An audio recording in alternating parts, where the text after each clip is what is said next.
आखिर कौन थे वह 3 योद्धा जो कर्ण का कवच और कुंडल तोड़कर उसका वध कर सकते थे? आखिर किस अस्त्र से कर्ण का कवच और कुंडल तोड़ा जा सकता था? आप देख रहे हैं राजू वॉइस स्टोरी। तो चलिए करते हैं कर्ण के कवच और कुंडल की बात। वीडियो में आगे बढ़ने से पहले हमारे चैनल को सब्सक्राइब जरूर कर ले और बेल आइकन जरूर दबाएं। साथ ही वीडियो को लाइक करना ना भूलें। अमृत से निर्मित कर्ण के कवच और कुंडल अगर कर्ण जी ने धारण किए रहते तो कर्ण की मृत्यु असंभव थी। तो क्या महाभारत काल में ऐसा कोई योद्धा था जो कर्ण के कवच और कुंडल को भेद सकता था? क्या श्री कृष्ण का सुदर्शन चक्र, अर्जुन का पशु पदार्थ, अश्वत्थामा का नारायण अस्त्र, इंद्र का वज्र और महादेव का त्रिशूल, क्या इनमें से कोई ऐसी शक्ति थी जो कर्ण के कवच और कुंडल सहित कर्ण का वध कर पाए? महाभारत में जिक्र है कि कर्ण का कवच और कुंडल अत्यंत ही शक्तिशाली थे, जो सूर्य के तेज से निर्मित थे, जिन्हें शक्तिशाली अस्त्र से भी नष्ट नहीं किया जा सकता था।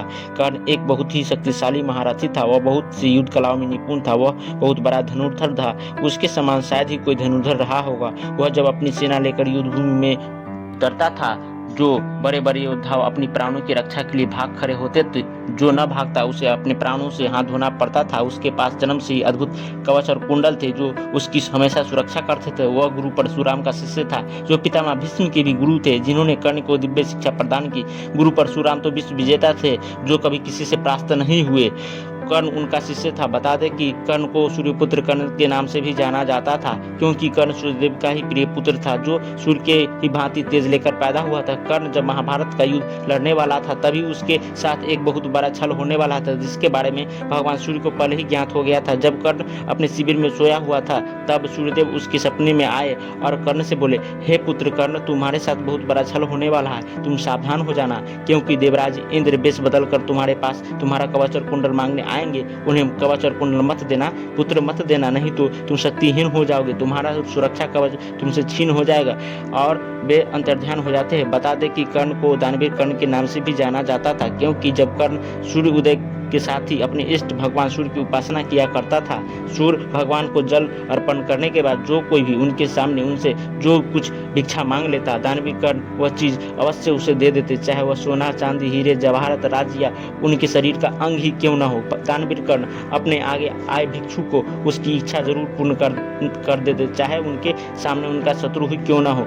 ऐसे थे दानवीर कर्ण, इसलिए उन्हें दानवीर कर्ण कहा जाता था। उस दिन भी प्रतिदिन की भांति दानवीर कर्ण अपने आराध्य की उपासना कर चले ही थे कि उनके सामने एक वृद्ध ब्राह्मण खड़ा था। कर्ण ने उस वृद्ध ब्राह्मण को पहचान लिया। वह कोई और नहीं, देवराज इंद्र थे।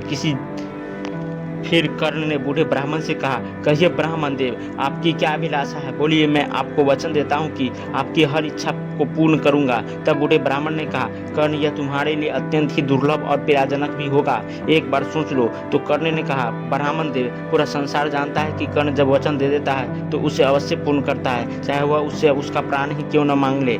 तब ब्राह्मण बने इंद्र ने कहा, कर्ण, मुझे तुम्हारा कवच और कुंडल चाहिए, जो तुम्हारे अंग का एक हिस्सा है। तब कर्ण ने अपने कमर में रखे कटार को निकाला और अपना कवच और कुंडल शरीर के अंग से काटकर देवराज इंद्र के हाथों में दे दिया, जो कि रक्त रंजित था, और कर्ण का पूरा शरीर रक्त से लहूलुहान हो चुका था। तब देवराज इंद्र अपने असली रूप में आए और कर्ण से कहा, कर्ण, तुम तो मुझे पहचान गए, फिर भी तुमने मुझे ये अमूल्य कर्ण और कुंडल क्यों दे दिया, जो तुम्हारे शरीर का रक्षा करता था? तब कर्ण ने इंद्र से कहा, देवराज, आप एक भिक्षु बनकर मेरे पास आए थे, और मैं अपने आए किसी भी प्राणी को जो अपनी इच्छा लिए मेरे सामने खड़ा है, मैं उसकी इच्छा अवश्य ही पूर्ण करूंगा, चाहे इसके लिए मेरे प्राण ही क्यों न चली जाए। तब कर्ण की दानवीरता से प्रसन्न होकर देवराज इंद्र ने कर्ण को एक अमोघ दिव्यास्त्र प्रदान किया और कहा, कर्ण, मैं तुम्हारे दानवीरता को देखकर अत्यंत ही प्रसन्न हूँ। तुम्हारे जैसा दानवीर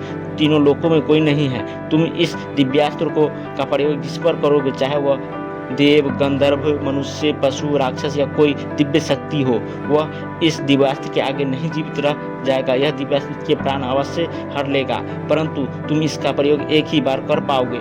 तब कर्ण ने वह दिव्यास्त्र अपने पास रख लिया और प्रण लिया कि मैं अपने प्रतिद्वंदी अर्जुन के खिलाफ ही इसका प्रयोग करूंगा। महाभारत का भीषण युद्ध चल रहा था। तब उस दिन भीम पुत्र घटोत्कच, जो बहुत ही शक्तिशाली और मायावी था, उसका शरीर पर्वत के समान था, वह महाभारत में आते ही आतंक मचा देता है। उसके देखते कौरवों की सेना में भगदड़ मच जाता है। घटोत्कच अपने पैरों से ही कौरवों की सेना को कुचलने लगता है। वह हर तरह के माया रचकर बड़े बड़े योद्धाओं को बुरी तरह पराजित कर देता है, मानो वह एक ही दिन में युद्ध समाप्त कर देगा।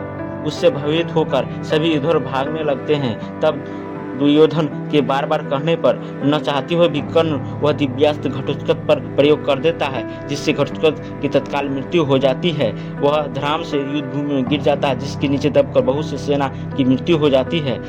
पांडवों में शोक की लहर दौड़ पड़ती है, क्योंकि वह बहुत बड़ा योद्धा वीरगति को प्राप्त हो चुका था। सभी रोने और विलाप करने लगते हैं। सभी के मुख पर दुख के बादल छाए हुए थे। तभी भगवान श्री कृष्ण मुस्कुरा रहे थे।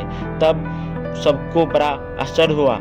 इस दुख की बेला में श्री कृष्ण मुस्कुरा रहे हैं। तब अर्जुन से रहा न गया और श्री कृष्ण से पूछा, हे मधुसूदन, आप इस दुख के अवसर पर मुस्कुरा क्यों रहे हैं? यह कितनी दुखद घड़ी है। तब श्री कृष्ण अर्जुन से कहते हैं, गांडीवधारी अर्जुन, मैं इसलिए मुस्कुरा रहा हूँ कि जो तुम पर मुसीबत बरसने वाली थी वह सौभाग्यवश टल गई है, क्योंकि इस दिव्यास्त्र का प्रयोग कर्ण तुम पर करने वाला था। सौभाग्यवश कर्ण का कवच कुंडल भी उसे छीन गया। वह प्रसन्नता की ही तो बात है, नहीं तो शायद मैं भी इस दिव्यास्त्र से तुम्हें नहीं बचा पाता।